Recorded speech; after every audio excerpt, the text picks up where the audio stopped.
Shri Siddhi Vinayak educational trust के study channel पर आपका स्वागत करता हूं। आज हम पढ़ने जा रहे हैं स्थिर वैद्युतिकी।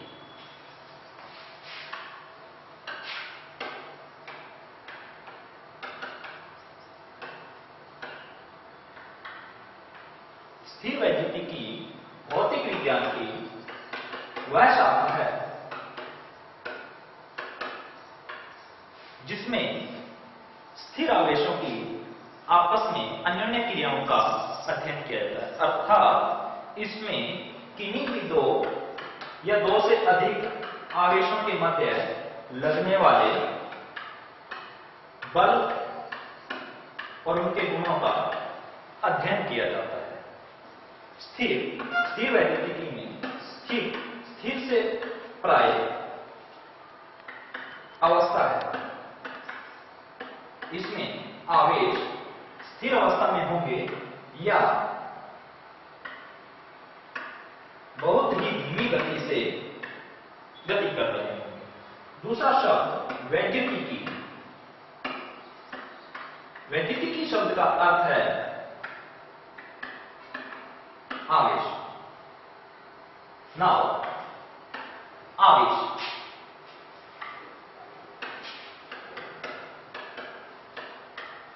आवेश क्या चीज है? आवेश किसी भी वस्तु का एक गुण है। इस गुण की सहायता से वस्तु वैद्युत अथवा चुंबकीय क्षेत्र को उत्पन्न करती है। वैद्युत क्षेत्र कब उत्पन्न करेगी और चुंबकीय क्षेत्र कब उत्पन्न होगा? जब वस्तु स्थिर अवस्था में होगी या आवेश स्थिर अवस्था में होगा तो इससे जो उत्पन्न क्षेत्र होगा वह क्षेत्र केवल और केवल वैद्युत क्षेत्र होगा। और जब आवेश गतिमान होगा तो इससे चुंबकीय क्षेत्र उत्पन्न होगा। तो आवेश वस्तु का एक विशेष गुण है। इस गुण की सहायता से वस्तु वैद्युत अथवा चुंबकीय क्षेत्रों को उत्पन्न करती है। आवेश आता कहां से है, कितने प्रकार का होता है, तो इसको समझने के लिए हमें कोई भी एक परमाणु मानते हैं। माना ये परमाणु हीलियम का है। तो हीलियम की जैसा कि हम जानते हैं हीलियम को लिखा जाता है 2H4, जहां पर ये 2 इसका परमाणु क्रमांक है और 4 द्रव्यमान संख्या है।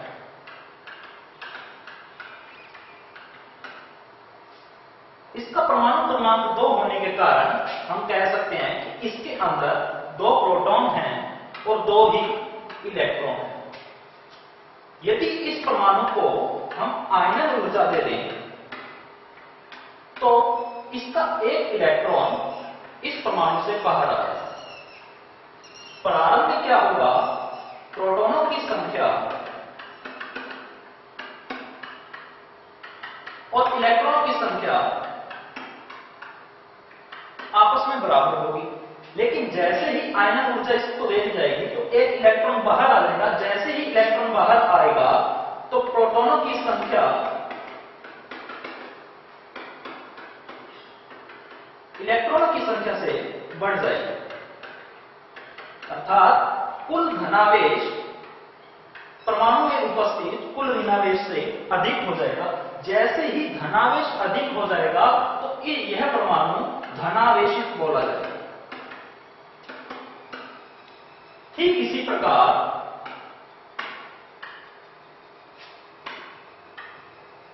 हम एक और परमाणु लेते हैं। माना इस बार ये परमाणु 8 ऑक्सीजन छोड़ाता है। इसका परमाणु क्रमांक 8 होने के कारण इसमें 8 प्रोटॉन होंगे और 8 ही इलेक्ट्रॉन होंगे। यदि बाहर से कोई एक अन्य इलेक्ट्रॉन इस परमाणु में एंटर करेगा, इस परमाणु में प्रवेश करेगा, इस समय प्रोटॉनों की संख्या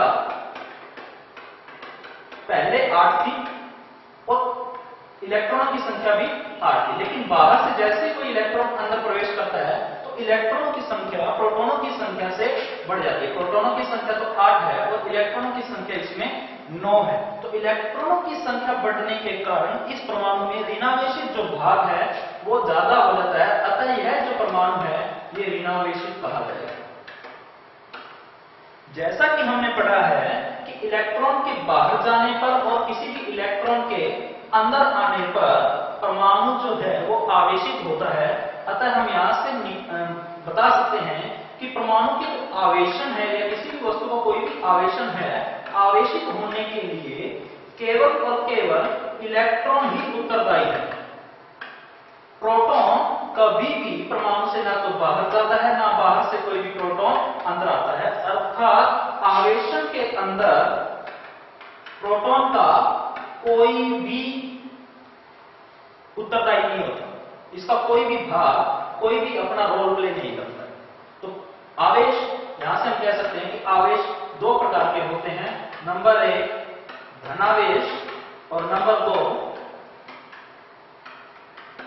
ऋण आवेश। यहां से आवेश की हम एक और परिभाषा लिख सकते हैं।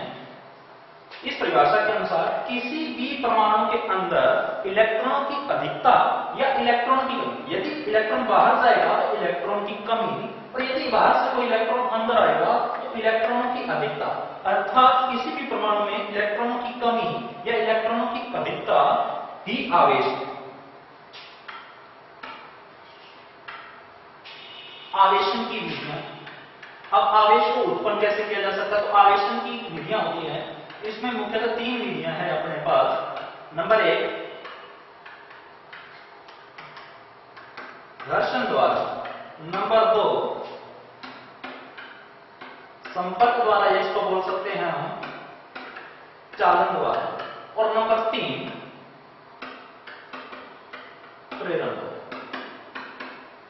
पहले के अंदर देखते हैं घर्षण द्वारा। घर्षण के अंदर क्या होता है, जैसे ही हमारे पास मान लेते हैं कोई भी दो वस्तुएं हैं, जब हम दोनों वस्तुओं को आपस में घर्षित करते हैं, एक दूसरे से रब करते हैं, तो संभवतः एक वस्तु के इलेक्ट्रॉन दूसरी वस्तु के ऊपर स्थानांतरित हो जाते हैं, तो इससे दोनों वस्तुओं के ऊपर आवेश आ जाता है। एक वस्तु के ऊपर धनावेश आता है और दूसरी वस्तु के ऊपर ऋणावेश आता है।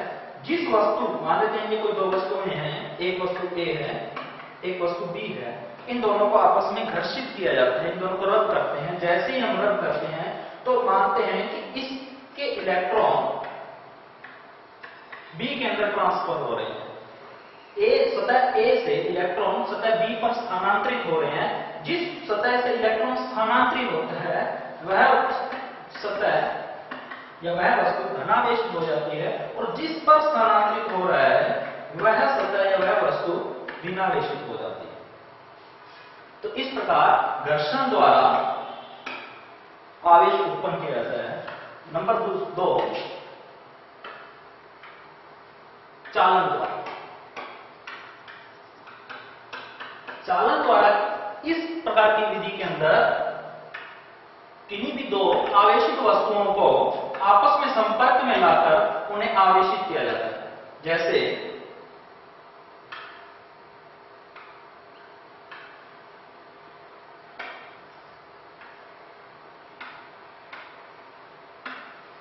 इस डायग्राम के अंदर आप देख रहे हैं कि कोई भी एक वस्तु है, मान लेते हैं ये वस्तु कोई A है और ये जो वस्तु है ये वस्तु B है। प्रारंभ में हम देख रहे हैं कि ये जो वस्तु है ये पूर्ण रूप से उदासीन है। उदासीन अर्थात इसके ऊपर किसी प्रकार का कोई भी आवेश नहीं है, ना तो ये धनावेशित है और न ही ये ऋणावेशित है।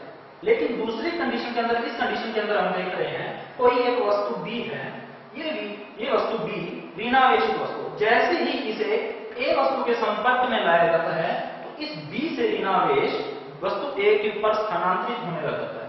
जैसे ही वस्तु B को हटा दिया जाता है तो हम देखते हैं जो वस्तु A है इसके ऊपर ऋणावेश आ जाता है। तो यहां से हम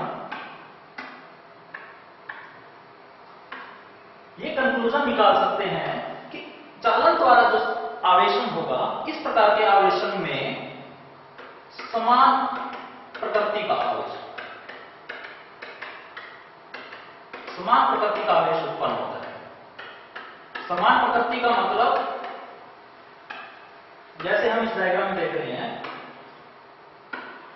कि ये ऋणावेशित वस्तु थी, ऋणावेशित वस्तु को संपर्क में लाए तो अनावेशित जो उदासीन वस्तु थी वो भी कैसी हो जाती है, ऋणावेशित। अर्थात ऋणावेशित को संपर्क में लाने पर ऋणावेश आएगा, धनावेशित को संपर्क में लाने पर धनावेश आएगा। तो चालन द्वारा आवेशन के अंदर समान प्रकृति का आवेश उत्पन्न होता है। तीसरी प्रकार का जो आवेशन की विधि है वो विधि है प्रेरण द्वारा। इस प्रकार के आवेशन के अंदर दोनों वस्तुओं को आपस में संपर्क में न लाकर उन्हें कुछ दूरी पर रखा जाता है, अर्थात प्रेरण करवाया जाता है। जैसे इस चित्र में देखेंगे, मान लेते हैं ये कोई वस्तु A है और ये कोई वस्तु B है। प्रारंभ में वस्तु A पूर्ण रूप से उदासीन है और वस्तु B, ये जो वस्तु है ये ऋणावेशित है। इन दोनों को आपस में संपर्क में न लाकर कुछ दूरी पर लाया जाता है, पास में लाया जाता है, जिससे इन दोनों के मध्य प्रेरण होता है। प्रेरण का मतलब इसका जो ऋणावेशित भाग है या ये जो ऋणावेशित छड़ है ये इस वस्तु A के धनावेशित भाग को अपनी ओर आकर्षित करती है, जिससे जैसे ही धनावेशित भाग इसकी ओर आकर्षित होता है तो इसका जो ऋणावेशित भाग है वो दूसरी सतह पर आ जाता है। जैसे ही दूसरी सतह को हम भू संपर्कित करते हैं, यहां पर ये भू संपर्कन करता है,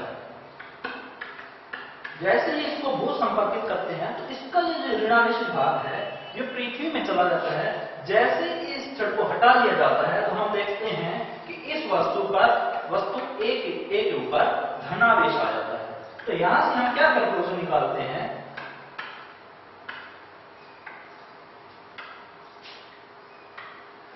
यहां से हम कंक्लूड कर सकते हैं कि प्रेरण द्वारा आवेशन के अंदर विपरीत प्रकृति का आवेश उत्पन्न होता है। विपरीत प्रकृति से मतलब इस चित्र में हम जैसे देख रहे हैं कि ऋणावेशित छड़ को पास में लाए लेकिन धनावेश उत्पन्न हुआ, अर्थात विपरीत प्रकृति का आवेश इस प्रकार की विधि के अंदर उत्पन्न होता है। आगे चलते हैं,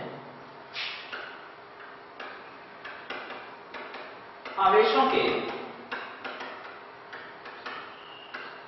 गुण। आवेशों के गुण, तो पहला मूलभूत जो आवेश है वो है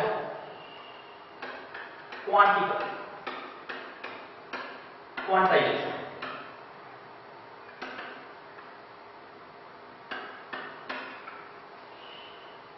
यह गुणधर्म क्या बताता है, मान लेते हैं कोई भी एक कण है या परमाणु है। अब इसके ऊपर जो आवेश आएगा उसके लिए केवल और केवल इलेक्ट्रॉन उत्तर चाहिए, जैसे हम पहले पढ़ चुके हैं कि इसके लिए केवल और केवल इलेक्ट्रॉन उत्तर चाहिए। यदि इलेक्ट्रॉन या तो बाहर जाएगा या बाहर से कोई इलेक्ट्रॉन अंदर आएगा। जब बाहर जाएगा तो धनावेश आएगा, अंदर आएगा तो ऋणावेश उत्पन्न होगा। तो आवेशों के लिए केवल और केवल इलेक्ट्रॉन उत्तर चाहिए। तो कह सकते हैं कि किसी भी परमाणु या किसी भी वस्तु के ऊपर, मान लेते हैं इसके ऊपर कुल आवेश Q है, तो ये बोलता है किसी भी वस्तु के ऊपर जो कुल आवेश होगा वो किसी भी एक निश्चित राशि का पूर्ण गुणज होगा।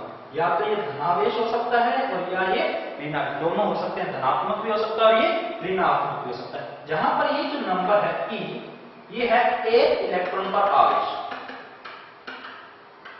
एक इलेक्ट्रॉन पर आवेश, और इसका मान होता है 1.6 गुना 10 की घात -19 कूलम। ये जो n है ये है प्राकृत संख्या, अर्थात n का जो मान होगा वो होगा 1, 2, 3 और इस प्रकार से कुछ भी हो सकता है। तो किसी भी वस्तु के ऊपर कुल आवेश जो होगा वो एक राशि E का पूर्ण गुणज होगा। ये है आवेशों का क्वांटिटी। आगे चलते हैं, नंबर 2, आवेशों की योजक। अब योजका के अंदर क्या कहा जाता है, माना कोई भी एक परमाणु है, ये कोई भी एक वस्तु है, इसके अंदर बहुत सारे आवेश उपस्थित हैं। मान लेते हैं ये आवेश Q1, Q2, Q3, Q4, Q5, Q6। अब इसमें से कुछ मान लेते हैं कुछ धनावेशित हैं, कुछ ऋणावेशित हैं। इस वस्तु के ऊपर कुल आवेश माना है कैपिटल Q। तो आवेशों की योजकता के अनुसार किसी भी वस्तु के ऊपर कुल आवेश उसमें उपस्थित सभी आवेशों के बीजगणितीय योग के बराबर होता है। अर्थात हम लिख सकते हैं कि कुल आवेश जो Q होगा वो सभी आवेशों के बीजगणितीय योग के बराबर होगा। तो हम लिख सकते हैं यहां से Q1 minus Q2 plus Q3 minus Q4 minus Q5 plus Q6। ये है आवेशों की योज्यता। आगे हम चलते हैं। तीसरा जो गुण होता है आवेशों के मध्य बल।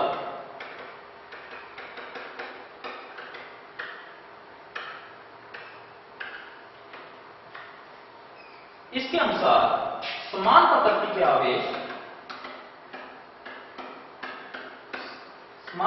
आवेश सदैव एक दूसरे को प्रतिकर्षित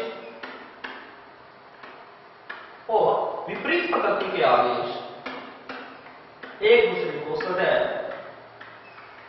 आकर्षित करते हैं। अर्थात किन्हीं भी दो आवेशों के मध्य एक सदैव एक बल लगता है। लगने वाले इस बल को हम बोलते हैं स्थिर वैद्युत आकर्षण। इस बल का अध्ययन वैज्ञानिक कूलाम ने किया।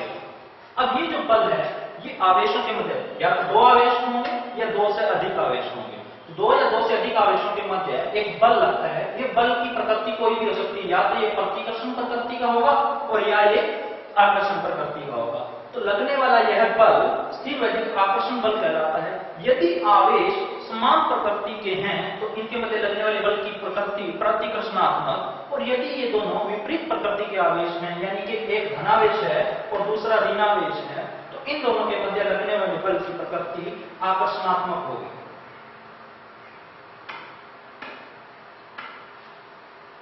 स्थिर वैद्युत आकर्षण बल। स्थिर वैद्युत आकर्षण बल दो आवेशों के मध्य लगने वाला बल स्थिर वैद्युत आकर्षण बल कहलाता है। इस बल को वैज्ञानिक कूलाम ने दिया। इसके संदर्भ में कूलाम ने अपना एक नियम दिया जिसे कूलाम का नियम कहा जाता है। इस कूलाम का नियम को हम अपनी अगली क्लास के अंदर जारी करेंगे। धन्यवाद।